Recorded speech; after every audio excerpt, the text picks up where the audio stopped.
Y se tornó bastante difícil poder trabajar y continuar en avanzar hacia un seguro comercial.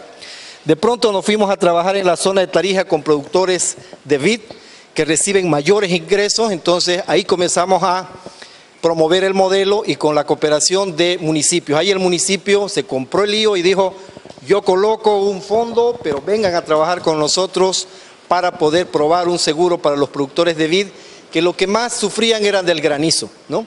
Entonces ahí implementamos ya un fondo de transferencia de riesgo y posteriormente comenzamos a incorporar otras regiones y otros rubros, tales como el durazno, otro tipo de frutas, maíz, papa, de manera tal de que identificamos rubros que realmente le producían ingresos al productor y por lo tanto sí podían pagar una prima. Paralelamente, el gobierno nacional creó el seguro agrario dentro de una ley, la 144, que se llama de Revolución Productiva, que creó el seguro agrario universal para apoyar básicamente a aquellos municipios en extrema pobreza.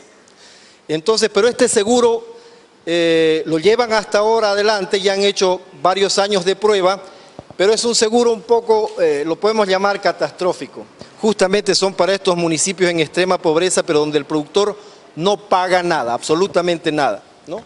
El instituto lo que hace es inscribir a las personas que viven en estos municipios, inscribe hasta 3 hectáreas por cada productor y si supongamos de que le va, pero catastróficamente en una de ellas, reciben 1.000 bolivianos, que son aproximadamente $150 por cada hectárea. Pero en ninguno de los casos ha sucedido ello, reciben menos porque se hace una medición, ya ellos han desarrollado sobre la base de la experiencia que nosotros desarrollamos acá, estableciendo zonas homogéneas, porque no se puede pagar a todos por igual, sino hay que determinar dónde hay mayor producción, dónde son los mayores niveles de riesgo, etcétera, y sobre esa base el Instituto del Seguro Agrario comenzó a armar su modelo para llevar adelante el seguro catastrófico. Actualmente ellos ya han atendido a 156 municipios en 8 departamentos. La idea del gobierno es poder avanzar hacia un seguro comercial. ¿Qué quiere decir eso? Quiere decir de que van a implementar, pero con la participación también de un pago de prima de parte de los productores, pero lo que estamos trabajando ahora ya desde la Fundación Profin es tratando de articular de que los municipios también coloquen algo de dinero para poder subvencionar esa prima, ¿no? Por el hecho de que a través de los cálculos que nosotros hemos hecho, los niveles de riesgo son muy altos ahorita en este momento en las zonas donde estamos trabajando. Por lo tanto, si vemos que el tema del cambio climático, ¿cómo ha afectado a estos pequeños productores que están expuestos a estas amenazas climáticas? Directamente, como les dije hace un momento, se está afectando la seguridad alimentaria, pero no porque solamente venga una granizada, una helada y se produzca menos, sino también porque hay una desmotivación en estos pequeños productores por el hecho de que si no cuentan con esa posibilidad de transferir su riesgo, pierden y perdieron y no hay quien les dé un peso adicional para poder encarar el siguiente ciclo productivo. En ese sentido, ¿qué es lo que va ocurriendo? La gente se motiva y fundamentalmente los jóvenes comienzan a migrar hacia las ciudades o hacia otros países y se ve en este momento que la población que está dedicada a la producción de alimentos básicos es gente mayor, solamente son los padres, los abuelos que se están quedando y los jóvenes salen porque no se visualiza una esperanza, ¿no? Y por otra parte, la falta o la poca participación activa de los gobiernos municipales está por el hecho básicamente de que hay una suerte de inestabilidad en la gente que trabaja también ahí. Hay un cambio frecuente de los técnicos con los cuales uno va trabajando, va desarrollando cosas, el tema de la unidad de gestión de riesgo, de que la gente esté enterada cuáles son las necesidades. Entonces, de pronto vuelves a trabajar, a visitar a un municipio y ya no hay la gente con la que habías trabajado. Entonces, de pronto hay una alta rotación acá. Y todavía se tienen un conjunto de dificultades para el uso de los recursos públicos. El tema de la transferencia público-privada se convierte todavía en un elemento que frena, por el hecho de que hay una normativa para que los municipios sean municipios productivos y destinen recursos para apoyarlo a los productores, pero De pronto, entre medio hay algunas cosas que perjudican, no dejan de que haya esa transferencia público-privada, muchos alcaldes tienen todavía temor de utilizar esos recursos, etcétera, ¿no? Vimos un estudio que hizo las Naciones Unidas para poder ver cómo ha sido desde el año 1990 al año 2010 y se ha visto que ha habido un incremento realmente del 12% en todo lo que significa los eventos climáticos, cómo han afectado en 12.000 por 100.000 habitantes, ¿no? Entonces, que ya sufren actualmente mayores eventos climáticos, están expensos en realidad al tema de estos fenómenos. Ya la problemática y el enfoque a partir del trabajo que viene haciendo la Fundación Profin, hemos trabajado en base a un enfoque integral. ¿Para qué? Básicamente mejorar la resiliencia de los pequeños productores ante los riesgos climáticos a través de la transferencia de riesgo. ¿Cómo un productor puede saber de que van a venir estos fenómenos climáticos? Entonces transfiere el riesgo hacia una compañía de seguro, ¿no? Eso lo hemos intentado desde el principio y hemos logrado hacerlo en un solo rubro. Mientras tanto, en estos años, la transferencia de riesgo lo han hecho al programa que ha estado viniendo trabajando la Fundación Profin, que en un principio, como les dije, empezamos a trabajar con el programa de reducción de riesgos a desastres, luego lo incorporamos a un programa de servicios de desarrollo rural y ahora estamos con una contribución que se llama microseguros rurales, porque estamos adicionando al tema del seguro agrario microseguros de vida, de manera tal que el productor esté protegido no esté protegiendo solamente su parcela, sino también su vida. Si es que se muere, entonces la familia muchas veces no sabe de dónde coger dinero, tiene que vender cosas, pero en este caso ya hemos introducido un microseguro de vida. Entonces, el trabajo básico radica en la articulación de actores, desde los productores, las empresas de seguro. Tenemos el INSA, que es el Instituto del Seguro Agrario que les mencionaba, los gobiernos municipales, la Autoridad de Pensiones y Seguros, que es la que pone la norma, la que tiene que trabajar sobre normativas que hagan posible llegar con un seguro agrario adecuado, con microseguros adecuados. Y tenemos el CENAMI, que es la Oficina del Servicio Nacional de Hidrología y Meteorología, que es importante que participe para poder dar alertas tempranas. También tenemos, aparte de la articulación de actores, el pilotaje, porque no había cómo transferir rápidamente y decirle a las empresas de seguro, vengan, empiecen a vender el seguro. ¿Por qué? Porque ese es un camino bastante largo, es un camino bastante riesgoso y por lo tanto tocó a la Fundación Profin llevar adelante estos pilotos para demostrar de que hay la necesidad de que con esto es posible hacerle frente de alguna manera a los efectos climáticos. Y finalmente incorporamos el tema de la estrategia de educación financiera. No es lo mismo llegar a un productor y decirle, tome un crédito, que decirle, cómpreme este seguro y no sé si va a recibir algo. Entonces, ¿cómo te lo compra? Entonces, tratar de cambiar el chip en la gente, de decir la famosa frase de los que venden seguros, y dice, es mejor tener un seguro y no utilizarlo que necesitar un seguro y no tenerlo, ¿no? Entonces, pero eso no es tan fácil en el área rural, ni siquiera en el área urbana. ¿Cuántos de ustedes tienen seguros? Levanten la mano, por favor. Cualquier seguro, cualquier seguro. Entonces se dan cuenta aquí todavía de que hay gente que vive en la ciudad, etcétera, no tiene un seguro ni para su casa, ni de vida, ni de nada, ¿no es cierto? Entonces, peor llegar en el área rural a que puedan convencerse de la necesidad de comprar. Bien, ya en el tema de reducción de riesgos a desastres, estamos diciendo de que es posible generar experiencias que contribuyan a superar algunos de los obstáculos económicos e institucionales que impiden desarrollar el potencial de adaptación. Para ello, nosotros, ¿cómo contribuimos a la reducción de la vulnerabilidad? Primero, identificando las principales amenazas por regiones. Eso hemos hecho, hemos averiguado qué es lo que más frecuentemente daña su cultivo, qué lo pone en riesgo para poder encarar un siguiente proceso. Luego tenemos la generación y recopilación de información de riesgos, ¿no? En Bolivia, no sé en los países de ustedes, pero lo que más escasea es la información, no hay información.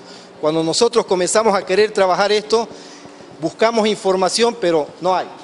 y la poca información que existe es muy dispersa, que puede representar una pequeña área, pero no a las áreas aledañas. Por lo tanto, es necesario pensar en cómo generas información, cómo la tienes. Entonces, hemos trabajado sobre modelos matemáticos para poder llevar adelante los pilotos, ¿no? Y desarrollar los mecanismos de transferencia de riesgo, que son estos fondos de transferencia de riesgo, que enseguida les voy a explicar cómo es que se los constituye. El tema de alerta temprana, como les mencioné, nosotros trabajamos con los municipios para ver que de manera cofinanciando podíamos adquirir el tema de algunas estaciones meteorológicas, de manera tal de que si íbamos a trabajar en la zona necesitábamos contar con información de todos estos rubros, ¿no? Y el tema de la sensibilización y educación, para lo cual trabajamos en desarrollar modelos, libretos, hablar con la gente. Probamos un conjunto de instrumentos para poder llegar a la gente. Desde teatros callejeros, haciendo reuniones con la gente, haciendo cartillas y una serie de elementos para poder llegar a la gente y que entienda y sienta la necesidad. El enfoque, como les decía, lo hacemos de una manera integral, pero nuestro trabajo ahora es básicamente de facilitación, viendo cómo desde las autoridades de seguros, ministerios, el de economía, el de agricultura, pueden ser parte de esto, conjuntamente con instituciones educativas, las mancomunidades, las ONGs, el servicio de meteorología, gobiernos municipales, aseguradoras e instituciones microfinancieras, porque ellos se convierten en muchos casos como los canales para poder comercializar estos productos, ¿no? Entonces, de esta manera estamos trabajando todo este tema bajo el enfoque de sistémico, incorporando, como les dije, el tema de los microseguros de vida junto al seguro agrícola para los productores del eslabón primario, básicamente. Pero el seguro de vida está abierto a todos los pobladores del área rural.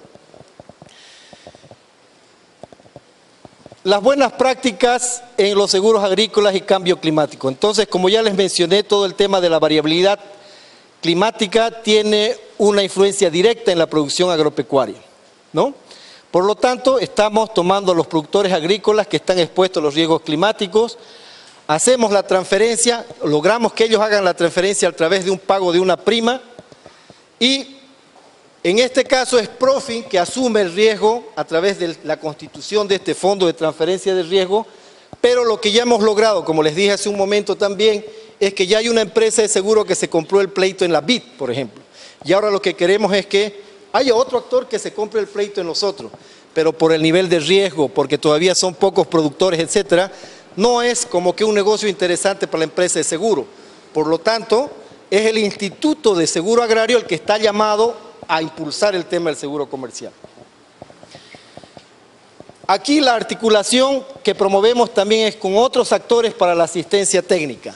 No es solamente que el productor se compre una prima y transfiera todo, sino que el productor tiene que estar acompañado por una parte de asistencia técnica, un poco para prever también. No se trata de comprar un seguro y olvidarse, sino que tiene que hacer buenas prácticas, recurrir a todo lo que se llama la recuperación de los saberes ancestrales, de manera tal que la gente se informe, mencione cómo es que se puede prevenir una helada, cómo es que se puede luchar contra el granizo, cómo reaccionar ante un daño que puede causar un granizo, y eso va acompañado del seguro, ¿no? Porque por sí mismo no responde completamente.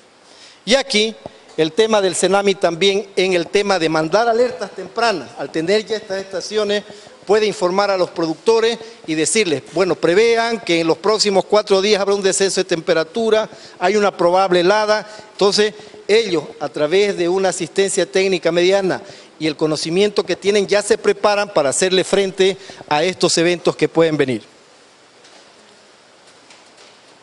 La transferencia de riesgos en sí tiene que ir acompañada, como les decía, de una educación financiera y sensibilización, pero también hay que generar la institucionalidad.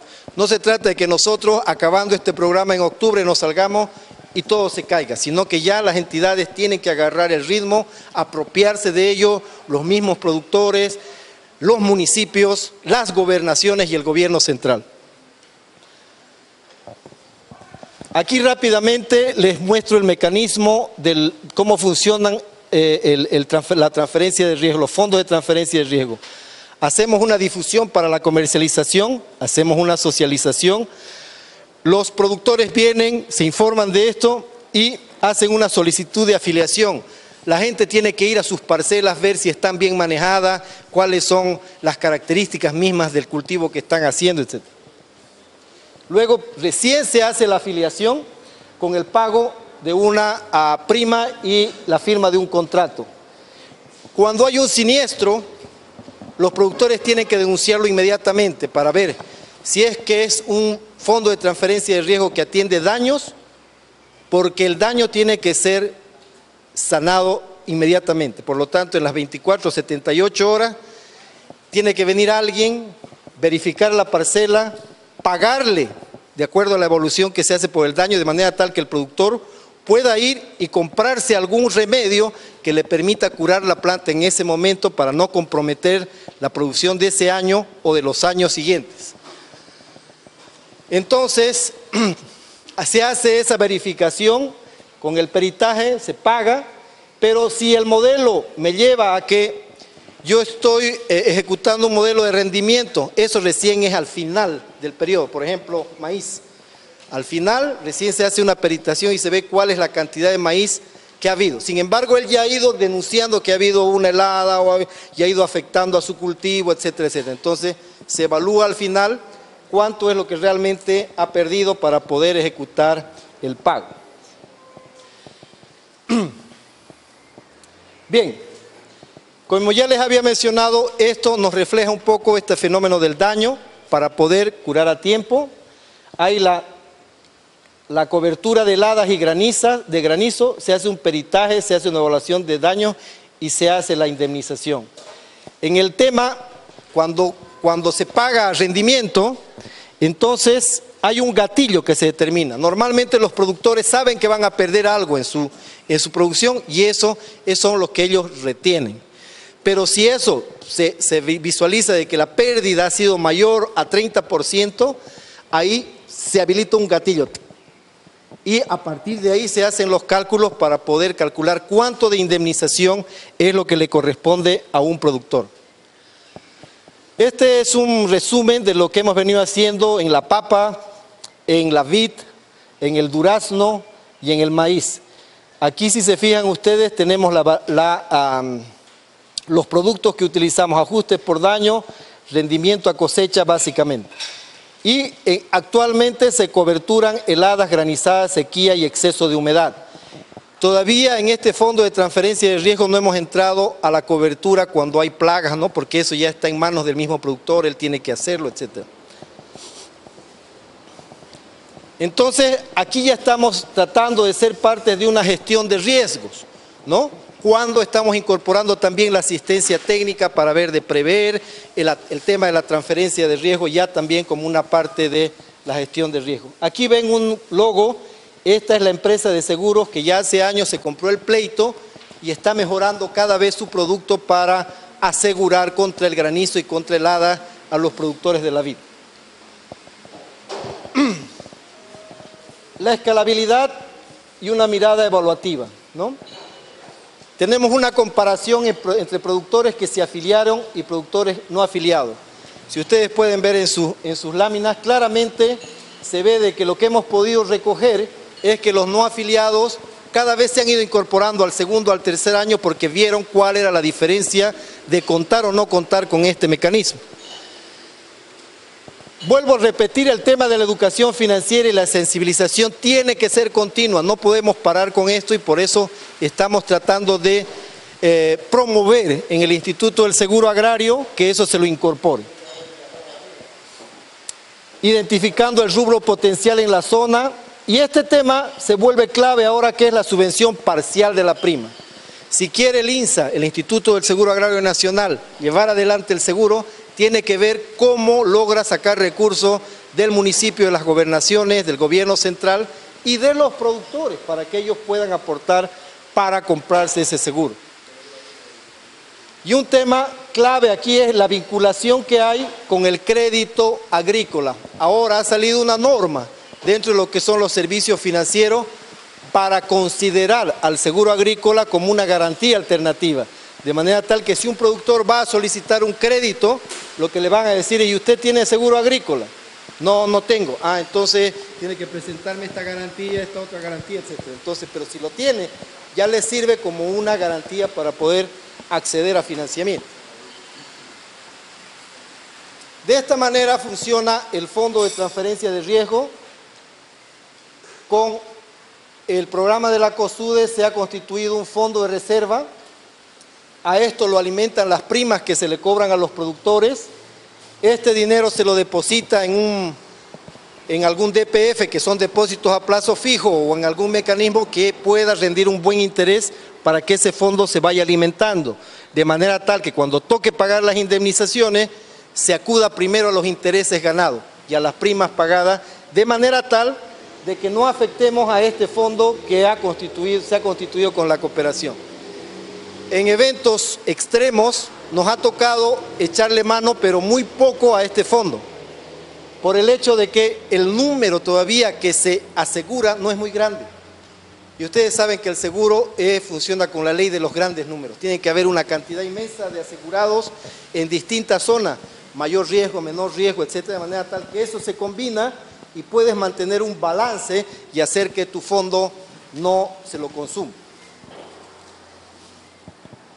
Entonces, el productor se siente motivado al afiliarse a un fondo de transferencia de riesgo porque su rubro está protegido en realidad protege su principal fuente de ingreso, porque no tiene otra principal, vive de eso en realidad.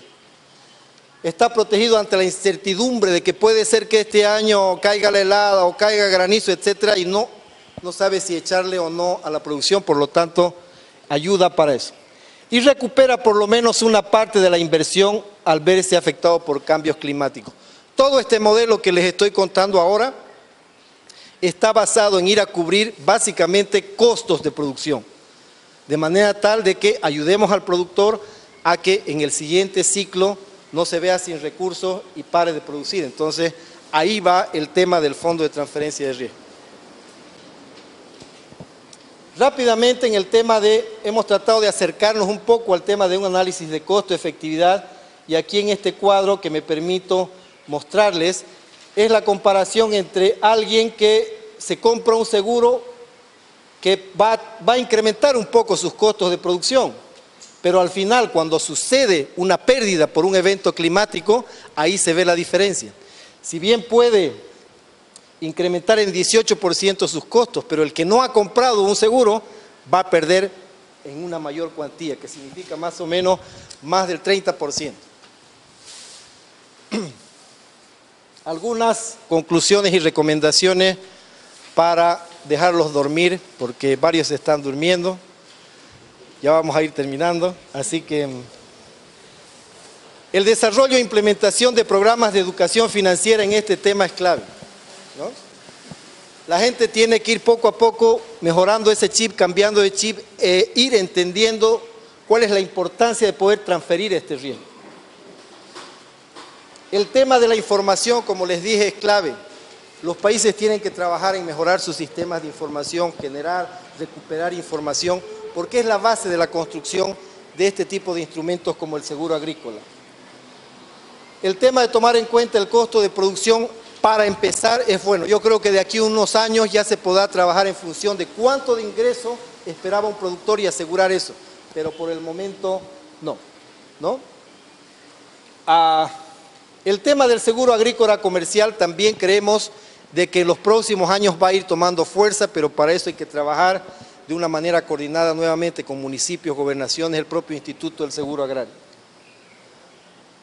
La asistencia técnica como complemento al servicio financiero es básico, o sea, se tiene que acompañar, siempre debe haber un conjunto de entidades, de pronto los mismos municipios que brinden esta asistencia técnica a los productores, para que puedan desarrollar medidas preventivas para todo lo que ellos hacen dentro de su trabajo.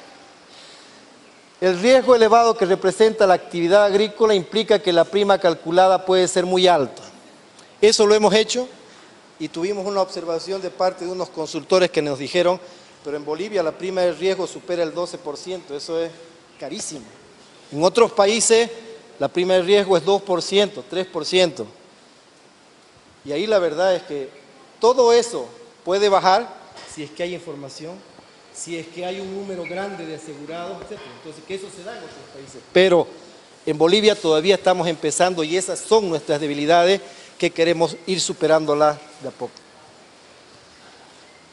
Nuevamente, la falta de información productiva, climatológica, histórica y la alta exposición a riesgos encarece la prima, como les venía diciendo. Estos primeros pilotajes que hemos hecho todavía muestran resultados bajos. Tenemos que trabajar con la gente para que se anime a participar de ello. Y en general el rubro del seguro agrario en Bolivia todavía es incipiente. Necesitamos que las empresas aseguradoras intervengan, vean la forma de cómo hacerlo. No hay una masa crítica, pero que hay que generarla. Y este desarrollo de experiencia es un factor muy importante para la generación de información. Nosotros, con todo el trabajo que hemos hecho, hemos contribuido a que el INSA ahora busque financiamientos de todos lados para ir generando esta información a través de microzonas de ajuste, macrozonas de ajuste, de manera tal de que podamos tener una información cada vez más cercana.